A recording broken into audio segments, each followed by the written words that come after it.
Hi guys and welcome to the channel. I'm Paul the Tech Giant and tonight I'm going to be conducting another screen uniformity and burn-in test on this 65-inch LG G1 OLED. Just a quick recap for anyone who doesn't follow the channel. This is my second LG G1 OLED after my first one had a fault and had to be returned. And I've had this one now for approximately 4.5–5 weeks. And this is my second test that I will be conducting tonight. And what we're going to be checking for is any dead pixels, any vertical banding, and just general screen uniformity. Now, I will do my regular burn-in test, but I'm not expecting to find any burn-in at this stage in the game, but those tests are good for highlighting any dead pixels. Now, hours on time with this TV, so far I would say it's roughly about 200 hours of mixed use. So that's gaming on the PlayStation and Xbox, and films with black bars at the top and the bottom, general TV viewing, and also a lot of kids programs with static channel logos up in the top left hand corner. Now we're going to start as we normally do with the 5% grayscale, and oh my god, I can't believe it. Look at the state of the screen. What is going on? I've got burn-in already. Nah, I'm only pulling your leg. Now, this is a subject that I've wanted to touch on before, and this is a prime opportunity. Now, as you can see, we have got like a little box there and a little box just here that are slowly disappearing. And people have contacted me before and said, oh, you know, I see these sort of images on the screen sometimes when the screen changes and all that. Have I got burn-in? No, you haven't. That is just image retention. That is perfectly normal and nothing to worry about with OLED TVs. It's just basically like an imprint from something that has been bright on the screen prior to it changing, and it will fade, as you can see, just after a few seconds. So yeah, something I just wanted to point out there whilst we had that up on the screen. So do not panic if you do see that. It will go after a few seconds. Right, so getting back to the 5% grayscale then, and this TV has run a few cycles since our last test, because obviously it was fresh out of the box last time. So after 4 hours of screen on time, it will run a cycle to refresh the screen once the TV has been put into standby mode. So hopefully it has sort of cleaned it up a bit, and I think it may have done. I think it might be a little bit fresher than it was before. So again, just where it says 5% just there, we have got a slight sort of darkish patch there. A little bit going just down there as well, if I could, yeah, just about make it out, little dark patch.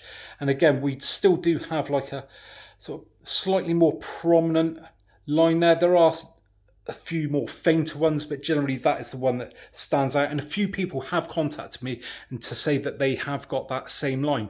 So it seems to be that is the thing for this year with these panels, that you do get that line. But overall, I do think that is looking pretty good. As you move around, it looks a little bit pinky there, but then that changes as you shift. So anyway, let's move on to the next test. So for these next tests, we're going to go in a little closer and look for any dead or stuck pixels and any burn-in, which we are not going to find. I'm pretty sure of that. So let's just move along this screen there and see if we can see any of those dead or stuck pixels. Fingers crossed we won't. Didn't find anything last time, but it's always worth checking for. And last time I'd done a test like this, someone said, what is the point? These TVs don't suffer from burn-in anymore. Well, there is still the risk, and like I explained, this is just a good way to document the TV, the state that it's in, going from month to month. So if anything does crop up, like any dead pixels, then we will know exactly when that has occurred. And you can see that I've been truthful and honest about it. And as far as that goes, that looks all pretty pucker to me. Let's check out blue next then. And whilst we are taking a closer look at the blue, just want to tell you about a video that I've just done, and that is where I've tested out this LG G1 OLED. against the Samsung QN95T, which is their flagship mini LED TV for 2021. And I've done a bit of a gaming comparison. And if you haven't already seen that video, then I'll put a link up in the top right hand corner so you can go and check that out for yourselves, because I know it's something that a lot of people have been waiting to see. And that blue looks spot on. So let's next go in closer on green. And again, whilst we're looking around this green screen, let me just tell you about another video that I did promise to upload, and that was the LG G1, so this one, versus my LG C10 OLED.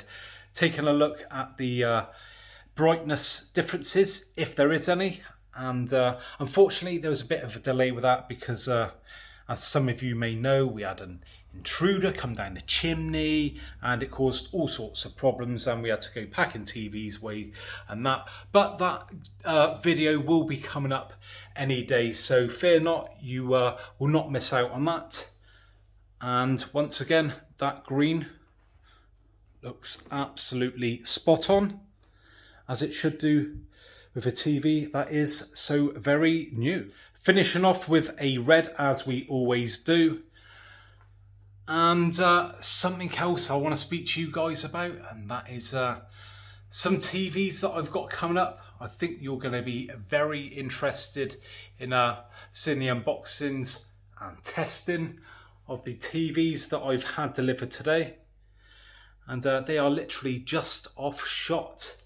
And I think, yeah, it's going to make for some good viewing. And I will put up a community post in the next few days, giving you guys a little bit of a teaser to what I've had delivered.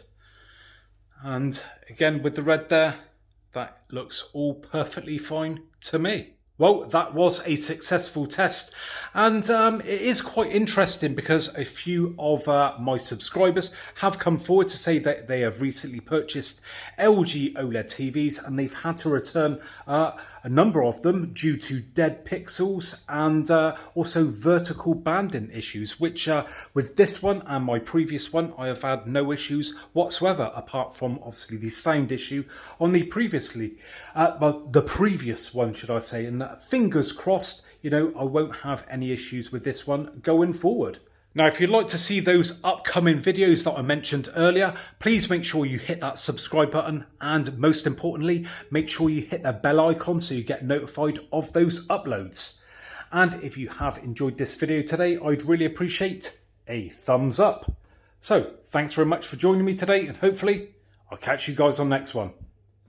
Bye for now.